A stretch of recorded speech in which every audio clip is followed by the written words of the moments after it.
Kalau tidak ada je komunikasi.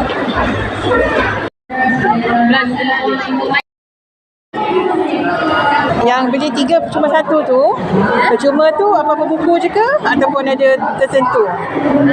Saya cadangkan dengan harga buku yang sama. Harga buku yang sama. Sebab kalau puan ambil contoh, puan rasa puan nak ambil yang percuma tu RM20. Tapi nanti dekat kaunter RM20 tu yang dikira. Sebab dia akan pilih buku yang Hanya yang buku yang paling murah tu yang percuma.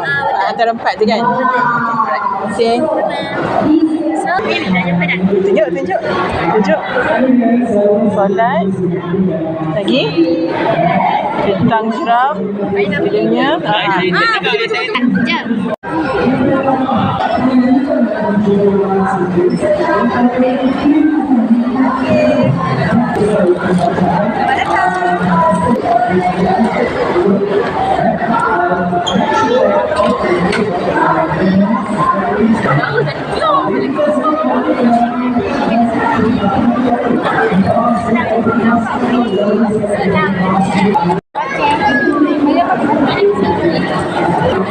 Ayah, tukarlah bagi 100 lah.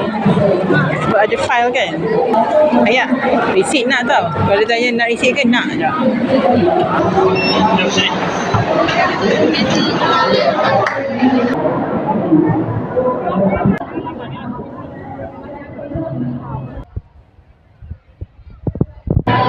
Dapat RM3.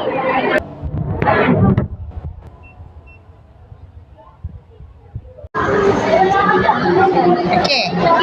How's your experience? Good. So, sekejap. Dia kata ada autograph. Autograph kat mana? Tanya iPhone tu.